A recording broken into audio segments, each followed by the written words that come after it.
Hello అండి. అందరూ బాగున్నారా? మంచి లేటెస్ట్ నెట్ ప్యాటర్న్స్ ఇవన్నీ చూపించాను కదా ఇంతకుముందు వీడియోస్‌లో. ఈరోజు ఈ వీడియోలో మరికొన్ని డిజైన్స్‌తో పాటు బార్డర్ ప్యాటర్న్ రెగ్యులర్‌గా అన్నిటికి ఎలా చేయాలి, కొన్ని మంచి మంచి కలర్ కాంబినేషన్స్ అయితే చూపించబోతున్నా. అండ్ ఈ డిజైన్ చూసారా? కనకాంబరం కలర్ బ్లూ మీద సిల్వర్ అండ్ లైట్ అదొక డల్ గోల్డ్ కాంబినేషన్. ఎంత క్యూట్ ఉందో కదా డిజైన్ అయితే. యాక్చువల్లీ ఈ డిజైన్ కూడా చాలా ఆర్డర్స్ వస్తాయండి. 4087 డిజైన్ నెంబర్ అయితే.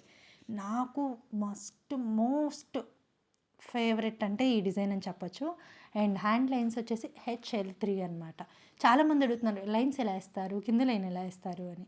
యాక్చువల్లీ అప్పటికప్పుడు సెట్ చేసేసుకుంటామండి. అనుకుంటాము దీనికి ఇది బాగుంటుంది కదా, దీనికి ఇది బాగుంటుంది కదా అనుకుంటాము. అండ్ ఇంకొకటి కూడా ఏంటంటే కొంతమంది కస్టమర్ రిక్వైర్మెంట్స్ కూడా ఉంటాయి. వాళ్ళ రిక్వైర్మెంట్స్ని కూడా మనం వర్క్ చేస్తూ ఉంటాం. ఒకసారి ఇక్కడ స్క్రీన్ మీద చూసినట్లయితే పింక్ మీద ఓన్లీ పింక్ సిల్వరే వేసాము. అంటే ఇది సిల్వర్ కాదు, గోల్డ్ కాదు, మధ్యలో ఉంటదనమాట. కొంచెం వైపు నుంచి చూస్తే గోల్డ్ లాగా, ఇంకో వైపు నుంచి చూస్తే సిల్వర్ లాగా కనిపిస్తది. సో, సెల్ఫ్ కలర్‌తో వేసుకున్న కొన్ని డిజైన్స్ భలే అందంగా కనిపిస్తాయండి. ఈ మధ్య నన్ను ఎక్కువగా కస్టమర్స్ అడుగుతుంది ఏంటంటే, "అక్క తక్కువ కాస్ట్‌లో నిండా కనిపించే డిజైన్ చూపియవా? మేము అంత బడ్జెట్ పెట్టలేము" అని అడుగుతున్నారు. సో, అలాంటి వాళ్ళకైనా, కలర్ కాంబినేషన్స్ ఎక్కువ లేవు అన్న వాళ్ళకైనా, జస్ట్ సెల్ఫ్ కలర్ ఇచ్చేసి ఇలా ఏసేస్తే అదిరిపోతదండి డిజైన్ అయితే. ఇది మీకు కట్ వర్క్ కావాలా? రౌండ్ నెక్ కావాలా? బోట్ నెక్ కావాలా? మీకేది కావాలో అది చెప్పేయండి. మనం వేసి పంపించేస్తాం అంతే అనమాట. అంత బావుంటుంది. అండ్ కుందన్స్ కూడా వర్క్ మీద కాకుండా జస్ట్ అక్కడక్కడక్కడక్క పెట్టేసా. అండ్ ఎడ్యుకేషనల్ వీడియో లాగా ఏదో ఒకటి నేర్పించాలి అని నాకు కూడా ఉంటుంది కదా! కొంతమంది బోర్డర్స్ గురించి మళ్ళీ రిపీటెడ్ క్వెషన్స్ ఏస్తున్నారు. సో, దానికోసం వచ్చేసి బోర్డర్స్ ఆల్రెడీ రెడీ చేసిందయితే ఈజీ ఉంటది. ఇన్‌కేస్ రెడీ చేయకపోతే ఏంటి అని కూడా కొంతమంది అడుగుతున్నారు. దానికి సంబంధించి కూడా ఈరోజు ఈ వీడియోలో చెప్పబోతున్నాను అనమాట. మీకు ఫ్యూచర్‌లో కొంత టైం అయితే పడుతుంది. మన వెబ్‌సైట్‌లో ఇలాంటి బోర్డర్స్ అటాచ్ చేసుకోవడానికి. దాని వరకు మీరు ఏ డిజైన్‌కైనా సెట్ చేసుకునే విధంగా మన వెబ్‌సైట్‌లో రాబోతుంది త్వరలో. సో, మనం ఫస్ట్ లైన్ ఇదేసేసాము. నేను మధ్యలో వచ్చేసి కుందనేసడానికి వదిలిపెట్టేసాను. ఇంకా వేద్దాము అనుకుండి కొంచెం ఓపిక లేక కిందకెళ్ళేసి నిద్రపోయానండి. మళ్ళీ తర్వాత రోజు ఎర్లీ మార్నింగ్ వచ్చేసి ఇంక బార్డర్ పెడదామని చెప్పేసి లేచాను. ఇక్కడ నేనేం చేస్తాను అనంటే, ఆల్రెడీ సెట్ చేసినదైతే అలా పెట్టేసి ఇలా ఎయ్యొచ్చు. ఇది అలా కాదు కాబట్టి నేను 2 హ్యాండ్స్ ఏస్తా. ఫస్ట్ 2 సింగిల్ లైన్ ఏస్తా. తర్వాత 2 బార్డర్ అటాచ్ చేస్తా. తర్వాత 2 పైన బుటీస్ ఏస్తా. అలా వేస్తాను. కానీ వీడియో షూట్ చేసేటప్పుడు ఏంటంటే, నేను 2 చేసేది చూపిస్తే మీకు బోరింగ్‌గా అనిపిస్తది. ఏది అర్థం కాదు. ఏంటి ఇటు నొక్కుతుంది కాసేపు, అటు నొక్కుతుంది కాసేపు అనుకుంటారు. కాబట్టి ఒక హ్యాండ్‌ని క్లియర్‌గా చూపిస్తున్నా నేను మీకు. అంటే వేసుకునేవాళ్ళు, వర్క్ వేసుకునేవాళ్ళు కష్టపడకూడదు అని స్పెసిఫిక్‌గా ప్రతీది డీటెయిల్‌గా నేను మెన్షన్ చేస్తూ ఉన్నాను. ఇంకొంతమంది అడుగుతున్నారు, "అక్క అసలు ఎలా మెయింటైన్ చేస్తారు ఆ మిషన్స్‌ని అవన్నీ కూడా?" మిషన్ మెయింటెనెన్స్ అదంతా కూడా కాదు కానియండి. మిషన్స్‌ని చూస్తే అసలు వర్క్ బావుంది అనిపిస్తే అసలు ఆ రోజు మూడ్ కూడా భలే ఉంటదండి. ఒక్కరోజు అర్జెంట్ ఇంకా సేపట్లో బ్లౌజ్ ఇయ్యాలి అనంగా మిషన్‌లు తలకాయ నొప్పి తీసుకొచ్చి పెట్టేస్తాయి చూడండి. అప్పుడు దేవుడా! ఏంటిది అనిపిస్తది. కానీ ఏంటంటే ఎలాంటి సిట్యుయేషన్‌లో కూడా మన వర్క్ అయితే చేస్తూనే ఉంటాము. దానికి సొల్యూషన్ ఏంటి అని ఆలోచించి దానికి తగ్గ జాగ్రత్తలు అనేది మనం తీసుకుంటూ ఉంటాము. అండ్ ఇక్కడ చూడొచ్చు యాక్చువల్లీ శారీ మొత్తం కూడా ఇలా కాపర్ బార్డర్ వచ్చింది. శారీ మొత్తం కూడా ఇలా సెల్ఫే అండి. అండ్ అక్కడక్కడ వచ్చేసి వేరే కలర్ అయితే వచ్చిందనమాట. మోస్ట్‌లీ అంతే అనుకుంటా. యాక్చువల్లీ చాలా రోజులవుతుంది నేను ఈ వర్క్ చేసి. మీకు కొంచెం నిదానంగా చూపిస్తున్నాను. అండ్ ఇక్కడ బార్డర్ చూసినట్లయితే ఇది శారీలో బ్లౌజ్. నేను కట్ చేసేసి విడిగా ప్లెయిన్ క్లాత్ అనేది వాళ్ళకి ఇచ్చేసేద్దాం అనుకున్నాను. ప్లెయిన్ బ్లౌజ్ తెచ్చుకోమన్నాను. అంటే వాళ్ళకి ఎక్కువ రోజులు వర్క్ ఉంటది కదా అని చెప్పేసి. అండ్ ఇక్కడ మీరు చూసారా ఫస్ట్ కింద 2 లైన్స్ ఏసేసాను. దాని తర్వాత బార్డర్ ఏసా. ఇలాంటి వాటికి నేను పెద్ద బార్డర్ ఉన్న శారీస్ అయితే బావుంటాయని చెప్తాను. కానీ వీళ్ళ శారీలో అంత పెద్ద బార్డర్ అయితే లేదు. చిన్న బార్డర్‌ని అడ్జస్ట్ చేసేసి నేను ఇంకేం చెప్పాను అంటే, ఇలా బార్డరే సెపరేట్ లాగా కావాలి. బార్డర్ మీద ఏసేసినా పర్లేదన్నారు. కానీ మరీ వాళ్ళు ఇచ్చే మనీ ఇస్తూ కూడా అలా పిచ్చిగా ఎందుకు వేసుకోవాలి చెప్పండి. లేదు వాళ్ళు 300 ఇస్తాను, 400 ఇస్తాను, 500 ఇస్తాను అనే వాళ్ళైతే ఇంక సరేలే వాళ్ళు అడిగారు, వాళ్ళ తిప్పలు వాళ్ళు పడతారని మనం కష్టపడకుండా దాని మీద ఏసి ఇయొచ్చు. కానీ వీళ్ళేంటి అనంటే వాళ్ళకి నీట్‌గా ఉండాలి. ఒక రూపాయి ఎక్కువైనా పర్లేదు, కొంచెం కష్టం ఎక్కువైనా పర్లేదు. వాళ్ళకి నీట్‌గా ఇవ్వాలి అనేది వాళ్ళ ఆలోచన మైండ్‌లో ఉంటది. సో, అలాంటి వాళ్ళకి ఇంకొంచెం ఎక్కువ కేర్ తీసేసుకొని ఇట్లా ప్లెయిన్ క్లాత్ మీద వర్క్ చేసి పైన ఇలా డిఫరెంట్‌గా ప్యాచ్‌లాగా వేస్తే అదిరిపోతుంది కదా! వాళ్ళు ఇంకా హ్యాపీగా ఫీల్ అవుతారు కదా! ఇది హ్యాపీగా ఫీల్ అయితే ఇంకొన్ని బ్లౌజులు తీసుకొచ్చి ఇస్తారు కదా మనకి. అప్పుడు ఎంత హ్యాపీగా ఉంటుందో ఆలోచించండి.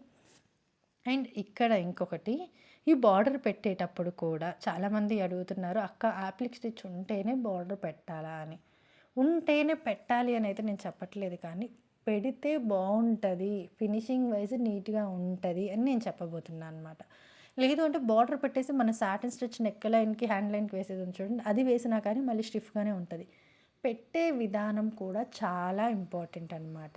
సో ఒక హ్యాండ్ అటువైపు పైన పెట్టేశాను, అది అయిపోయిన తర్వాత రెండో హ్యాండ్ అది కంప్లీట్ చేస్తాను. సో ఆ రెండు అయిపోయిన తర్వాత దానిపైన బుటీస్ వేస్తాను. అండ్ ఈ కస్టమర్ ఇంకొంచెం కాస్ట్ అయినా పర్లేదు ఇస్తాను అంటే దానిపైన మనం లైన్స్ కూడా వేసుకోవచ్చు. అంటే ఎలా చేస్తాము, కస్టమర్ బడ్జెట్, కస్టమర్ వేసుకునే విధానము అన్నీ కూడా క్యాలిక్యులేట్ అవుతాయండి ఇక్కడ మనకి. సో అన్నీ చూడాలి, వాళ్ళ రిక్వైర్మెంట్ ఏంటి అనేది చూడాలి, వాళ్ళకి ఎలా కావాలి అనేది చూడాలి. అండ్ ఇలాంటి బార్డర్స్ వేసేటప్పుడు కొంచెం అయర్న్ చేయండి, అంటే ఇస్త్రీ చేయండి. ఇస్త్రీ చేసి బార్డర్స్ అనేది వర్క్ చేయండి, అప్పుడు ఫినిషింగ్ అయితే చాలా బాగుంటుంది. లేదు అంటే ఇప్పుడు కొన్ని పట్టు శారీస్కి ఏమవుతున్నాయంటే సీల్ తీసిన శారీసే లోపల బ్లౌజ్ వరకు బార్డర్ నలుగుతుంది. ఆ బార్డర్ని అంతే వేసేసేస్తున్నారు, అప్పుడు ఏంటంటే ఆ బార్డర్ ఉగ్గులుగ్గులుగా కనిపిస్తుంది. సో ప్రతి బ్లౌజ్ కూడా నేను మోస్ట్లీ బార్డర్ వరకు అయర్న్ చేసే వర్క్ చేస్తున్నానండి, అయర్న్ చేయకుండా చేయను. సో దీనికోసమే అయర్న్ బాక్స్ కూడా మనం తీసుకొని ఉన్నాం కదా, 4000 సంథింగ్ ఎంతో పడింది. ఇది అంటారు చూడండి, స్ప్రే చేస్తుంది, దాని పేరేంటి, స్టీమ్ ఐరన్. చూడండి ఐరన్ బాక్స్ పేర్లు కూడా నాకు సరిగా గుర్తురాదు ఒకసారి. స్టీమ్ ఐరన్ బాక్స్ కూడా తీసుకొని ఉన్నాను నేను, సిల్వర్ స్టారా సంథింగ్. అది తీసుకున్న తర్వాత అయర్న్ భలే నీట్గా అవుతుందండి. వర్క్ బ్లౌజ్ స్టిచ్చింగ్ చేసేటప్పుడు ఫినిషింగ్ కూడా అదిరిపోతుంది. వర్క్ చేయగానే వాళ్ళకి అలా అయర్న్ చేసేసి నీట్గా వర్క్ చేసి పంపిస్తాను. అండ్ అయర్న్ చేసే విధానంలో కూడా చాలా జాగ్రత్తలు చూసుకోవాలి. మళ్ళీ వర్క్ మీద గట్టిగా అలాగే పెట్టి స్టిఫ్గా చేసేస్తే వర్క్ అణిగిపోద్ది, ఆ ఫినిషింగ్ మళ్ళీ ఉండదు. అయర్న్ చేసాము అంటే చేసామన్నట్టు కాదు, దేనికి ఎలా చేయాలి ఏంటి వాటికి కూడా చాలా పద్ధతులు ఉంటాయండి. కొడవలు తీసుకొని గడ్డి కోసినంత ఈజీ అయితే కాదు. గడ్డి కోయడం ఈజీ అని నేను చెప్పట్లేదు, అది కూడా చాలా కష్టం. ఎందుకంటే నాకు రాదు కాబట్టి నాకు కష్టము, వచ్చిన వాళ్ళకి అది ఈజీ. కాకపోతే గడ్డి అంటే ఏంటి అని అంటే మోస్ట్లీ చేతికి అందిన వరకు అట్లా కోసేస్తూ ఉంటారు. ఇది ఏంటి అని అంటే అట్లా అవ్వదనమాట. సో అంతే డిఫరెన్స్ తప్ప ఏ పని చేసే వాళ్ళకి ఆ పని కష్టమే అండి. మళ్ళీ ఇప్పుడు నేను ఆ మాట అంటే మా అత్తయ్య వాళ్ళు నన్ను కొట్టేస్తారనమాట, డౌట్ లేకుండా కొడతారు. ఇంకా ఇక్కడ చూసినట్లయితే ఇది బార్డర్ వేసే పద్ధతి, ఇదంతా కూడా నేను ఇలా ట్రై చేస్తూ ఉంటాను అనమాట. అండ్ ఇంకొంతమంది అడుగుతూ ఉన్నారు, అక్క మీకు ఎలాంటి డిజైన్స్ అంటే ఇష్టము అని చెప్పేసి. నాకు కొంచెం డిఫరెంట్గా ఉండాలండి, రెగ్యులర్ ప్యాటర్న్స్ కాకుండా కొంచెం డిఫరెంట్గా ఫ్లవర్, డిఫరెంట్గా లీవ్స్, కొంచెం నాట్ స్టిచెస్, సింపుల్గా ఉండేవి నేను ఎక్కువ ఇష్టపడతా. హ్యాండ్స్ కొంచెం హెవీగా ఉన్నా ఓకే, నెక్ చాలా సింపుల్గా ఉండాలి. అండ్ నిజంగా చెప్పాలంటే బ్యాక్ నెక్ జస్ట్ పైపింగ్ వేసేసుకొని ఫ్రంట్ నెక్ హ్యాండ్స్ వేసేసుకోమన్నా వేసేసుకుంటాను. వెనకాల జుట్టు ఇరబోసేసుకుంటామో లేకపోతే ఏదో ఒకటి చేస్తాము, చీర కింద వెళ్ళిపోద్ది, నాకు అసలు వెనకాల అస్సలు పట్టించుకోము.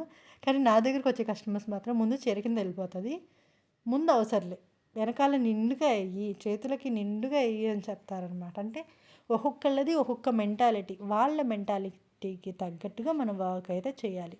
అండ్ ఇది వచ్చేసి కట్ వర్క్ అనమాట. సో నెక్లో కలర్స్ చూసారా, ఇది కూడా కొంచెం దగ్గరుండి ఆపుకుంటూ చేశానండి, మళ్ళీ సేమ్ ఇలాగే వస్తుంది అనుకోవద్దు.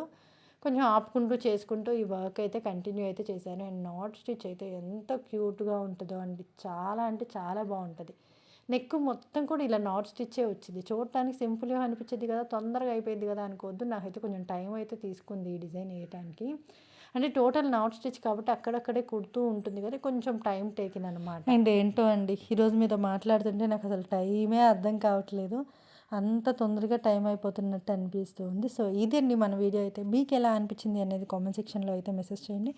నెక్స్ట్ వీడియోతో మరొక మంచి డిజైన్తో మనం అయితే మళ్ళీ కలుసుకుందాము. అంతవరకు అందరికీ బాయ్ బాయ్, టేక్ కేర్.